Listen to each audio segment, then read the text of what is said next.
তখন সেদিন যখন খবরটা পৌঁছলো, খুব আশ্চর্যভাবে কলকাতার সামনে কোনো রায়ট হয়নি। That credit goes to the প্রশাসন, জ্যোতিবাবু, এরকম বলা হয়। কিন্তু সাধারণ মানুষের মধ্যে একটা দুঃখ হলো, ক্ষোভ হলো। তুমি কোথায় ছিলে যখন খবরটা পৌঁছলো? তুমি কোথায়? অফিসে? অফিসে ছিলাম সেদিন। আবার ইন্ডিয়া পাকিস্তানের একটা কি খেলা হচ্ছে, সংবাদপত্রের যে অফিস থাকে সেখানে তাকে খবর আছে, নিউজ প্রিন্টে।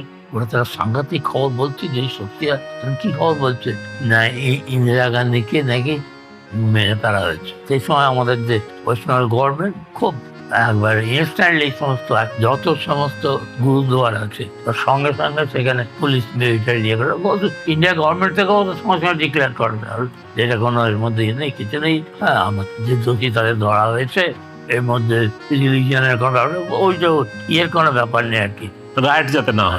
রাইট যাতে না হয়। তারপর দিল্লিতে খুব হইচই হলো, গভর্নমেন্টের একটু ইনঅ্যাকশন হয়েছিল। তাকে রাজীব গান্ধী নাকি বলেছিল ও এত বড় একটা বটগাছ পড়ে গেলে কিছু লোক তো মরবেই। আমাদের কি বাঙালির একটা ক্ষোভ আছে যে প্রণব মুখোপাধ্যায়, অনেক শোনা যায় Pranab Mukhopadhyay suppose two B the PM. Pranab Mukhopadhyay যা হবার তা হয়েছে।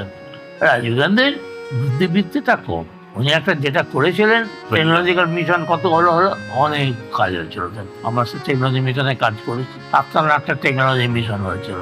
রাজীব গান্ধীর টেনিওর গেল, তারপরে বোফর্স, হ্যান ত্যান, তখন কি ব্যাপারটা সত্যি আমরা খবরের কাগজে পড়তাম, আমার আবছা মনে আছে যে এটা দুর্নীতি। এখনকার অ্যামাউন্টে হয়তো কিছু না, কিন্তু তখন এই ব্যাপারটা কি সত্যি অতটাই সেকেন্ড হয়েছিল যে ও তো ভোটে হেরে হয়ে গেল? এই তো সবসময় কোয়ালিশন গভর্নমেন্ট হলে অন্য কারোর সাপোর্ট নিয়ে হলেই এটা হবে, টাকা দিয়ে তো হচ্ছেই। এখনো হচ্ছে, মানে তখন ব্রিফকেস পাঠিয়ে হতো, এখন স্পেশাল স্যাংশন দিয়ে এখন তো আরো বেশি হচ্ছে।